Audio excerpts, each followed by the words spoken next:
So now we're going to get to a super exciting topic: how to handle difficult clients. Look, I've been in the fitness industry for almost 2 decades now, and it's safe to say that I've come across all sorts of difficult clients over the years. But I've found they can really be grouped into 3 distinct buckets. So what we're going to do is give them some clever names that you can think back to, maybe chuckle, smile about, and then we're going to really break down how do we handle these particular people.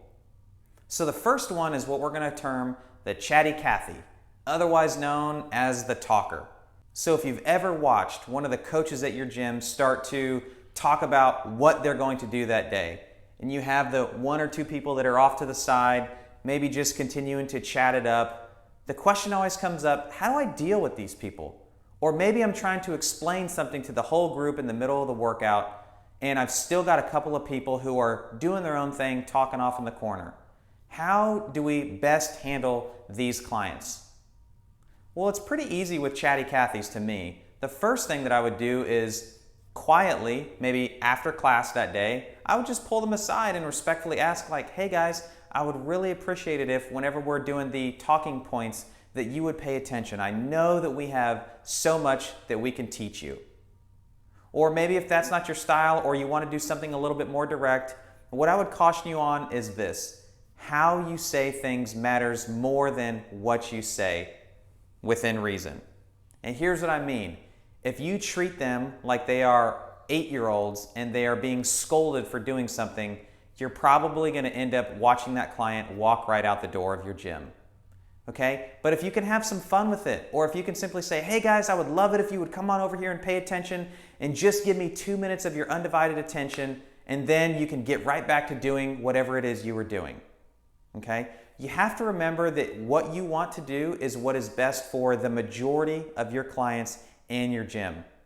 Most of the people that are there, they want to hear everything that you have to say. In fact, that is what you are paid to do. You are paid to coach.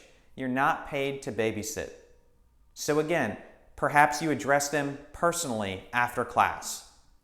Perhaps you address it while it happens during class, but in a very respectful way, being mindful of the tone that you use with these individuals. If it gets to the point where it's just too much, they're not listening, they're not receptive to any of your requests to be respectful when you are talking, to pay attention for the good of the group, perhaps you have to ask this client to leave your gym. Remember, you're doing what is best for your business and the majority of your clients. Client number 2 that is most difficult to handle is what I refer to as Big Brit's Bart. This is the client that thinks that they know it all. If you tell them, hey, you know what? I think that 100 pounds for that movement right there is where you should hang out. And you turn your head for 2 seconds and you turn back and they're loading up more and more and more weight.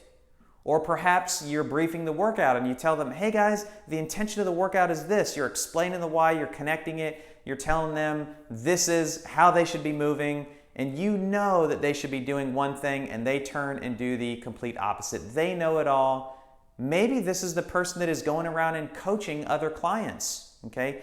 You have to decide, is this what we want? Is this in the best interest of our gym?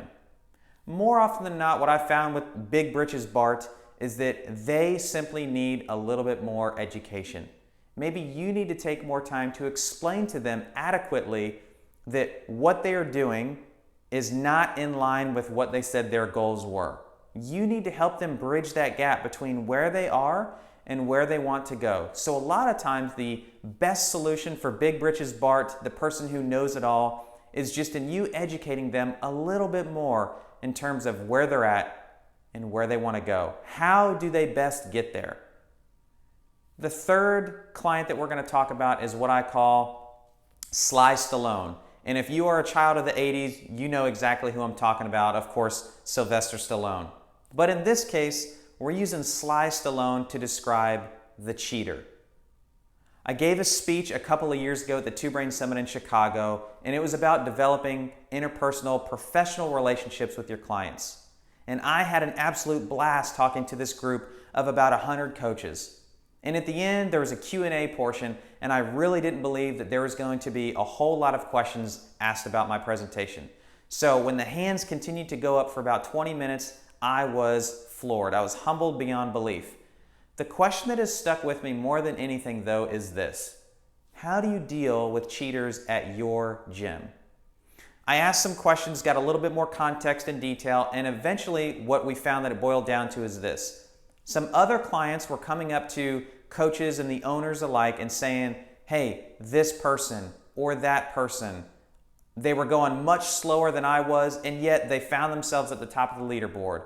Or they didn't do all their reps, I counted and I know they didn't. They're cheaters, and what's going on? Here's the reality. It doesn't really matter. It really doesn't matter, guys. Here's what does matter. I don't believe deep in my heart that people at my gym are there to cheat. Here's a couple of reasons why. Number one, perhaps me, the coach, told them that they were going to do less repetitions, and I didn't want to broadcast it to the whole gym for fear that they might get embarrassed that I am telling them to do less in their eyes of a workout than what the rest of the group is doing. So those clients don't have any context for the coaching that I gave to this person on a personal level. Or maybe they decided to scale the repetitions or the weight on their own, and the clients didn't know that. Here's the next thing. I have done plenty of workouts over the years, and I can tell you I've been delirious in the middle of them numerous times and completely lost track of where I was with my rep count. Was that burpee number 6 or number 7? Let's call it 6 and just keep on moving. I don't do this intentionally. It just happens, okay? And that is completely acceptable to have happen. At the end of the day, we're just exercising. The third reason why I don't believe we have cheaters in our gym is simple. I believe that we are surrounded with a group of people of high character and integrity. I don't want to think about the bad. I believe and have faith in the humanity to do the right thing. And I think that that's what our gyms are full of. People that are wanting to come in, have fun, work hard, and do the right thing. But maybe, just maybe, being at the top of the leaderboard on that day is the win that your client needed to have. Maybe they had a really bad day of work. Maybe they got cut off in traffic, or they had an argument with their spouse earlier in the day. And coming in and doing that workout in whatever fashion they do it in, and finding themselves getting that little victory is what is going to boost their spirits at the end of the day. Perhaps that's the reason, and who are we to judge that? Our job is to love them. Our job is to be their coach. Our job is to deliver the best hour of their day. So high five them on the way out and tell them, hey, I hope that you have a fantastic day. Thanks so much for coming.